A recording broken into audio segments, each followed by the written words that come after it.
Hi hello hybrid bougainvillea plants ആണ് കേട്ടോ ഇത്. നമുക്കറിയാം കടലാസ് ചെടികൾ അല്ലെങ്കിൽ പേപ്പർ ഫ്ലവർ എന്നൊക്കെ പറയുന്ന പ്ലാന്റ് ആണ്. അപ്പോൾ ഓരോ പൂക്കൾ കാണുമ്പോൾ ഏതാണ് അതിൽ കൂടുതൽ ഭംഗിയെന്ന് പറയാൻ പറ്റില്ല, അത്രക്കും ഭംഗിയുണ്ട് ഓരോ ചെടികൾ കേട്ടോ. ഇത് കാണുമ്പോൾ ഞാൻ വിചാരിക്കും ഇതാണ് കൂടുതൽ ഭംഗി, അടുത്തേ കാണുമ്പോൾ അതിലും കൂടുതൽ ഭംഗിയാണ്.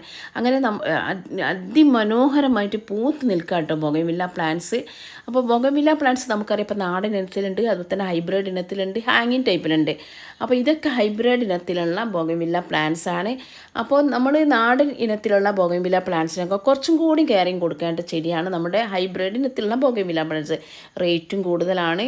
അപ്പോൾ നമ്മൾ ചെയ്യേണ്ടത് ഇതിനെ മസ്റ്റായിട്ട് നല്ല സൺലൈറ്റുള്ള സ്ഥലത്ത് വെക്കാൻ ശ്രമിക്കുക. അതോടൊപ്പം തന്നെ നമ്മൾ രണ്ടാമത്തെ ടിപ്സ് എന്ന് പറയുന്നത് ഇത്രത്തോളം പൂക്കളുള്ള സമയത്ത് നമ്മൾ ദിവസവും നനച്ച് കൊടുക്കരുത്, ഒന്നരാടെ നമ്മൾ നനച്ച് കൊടുത്താൽ മതി. അതുകൂടാതെ മൂന്നാമത്തെ ടിപ്സ്, നമ്മൾ മാസത്തിൽ 2 പ്രാവശ്യം 15 ദിവസം കൂടുമ്പോൾ നമ്മൾ എന്തായാലും വളം കൊടുക്കണം. ഇപ്പോൾ ഈ ഒരു 2 ആഴ്ചൻ്റെ ഉള്ളിൽ, അതായത് 1-ാം തീയതി നമ്മൾ DAP ആണ് ഇട്ട് കൊടുത്തെങ്കിൽ 15-ാം തീയതി കഴിഞ്ഞിട്ട് 16-ാം തീയതി ആകുമ്പോൾ നമുക്ക് എന്ത് ചെയ്യാം, NPK വളം കൊടുക്കാം. അങ്ങനെ നമ്മൾ ഇടവിട്ട് വളങ്ങൾ കൊടുത്തിട്ടുണ്ടെങ്കിൽ നല്ല രീതിയിൽ നമുക്ക് ഫ്ലവറിങ് തരുന്ന പ്ലാന്റാണ് കേട്ടോ. നമുക്ക് SM സോൾട്ട് ഉപയോഗിക്കുക, അല്ലെങ്കിൽ ഇനിയിപ്പോൾ നമുക്ക് ചാണകപ്പൊടി ഇട്ട് കൊടുക്കാൻ, നിങ്ങൾക്ക് ഏതാണോ ഉചിതം. എന്തായാലും 2 ആഴ്ച കൊണ്ട് മസ്റ്റായിട്ട് വളം കൊടുക്കണം. അതുകൂടാതെ നമ്മൾ ഈ പൂക്കളൊക്കെ കൊഴിയുന്ന സമയത്ത് അവിടെ ജസ്റ്റ് ഒന്ന് സോഫ്റ്റ് പ്രൂണിങ് ചെയ്ത് കൊടുക്കണം കേട്ടോ. ഹാർഡ് പ്രൂണിങ്ങും സോഫ്റ്റ് പ്രൂണിങ് ഒക്കെ നിങ്ങൾക്കറിയാം, അതിൻ്റെ വീഡിയോസൊക്കെ ഞാൻ ചെയ്തിട്ടുണ്ട്.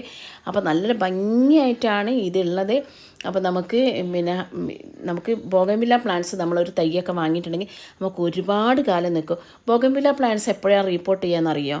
2-3 വർഷം കൂടുമ്പോൾ മാത്രം നമ്മൾ റിപ്പോർട്ട് ചെയ്ത് കൊടുത്താൽ മതി.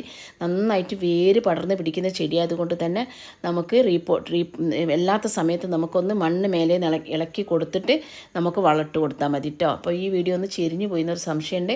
എന്തായാലും നമുക്ക് ബോഗൻവില്ല പ്ലാന്റ്സ് ഒരിക്കലും നഷ്ടമാവില്ല. നമ്മളൊരു തൈയൊക്കെ നഴ്സറിയിൽ നിന്നൊക്കെ വാങ്ങിയിട്ടുണ്ടെങ്കിൽ നമുക്ക് 10, 20, 30 വർഷത്തോളമൊക്കെ നമ്മളെ കയ്യിൽ തന്നെ ഉണ്ടാവും കേട്ടോ. നല്ല രീതിയിൽ നോക്കിയാൽ നമ്മളെ കയ്യിലുണ്ടാവും.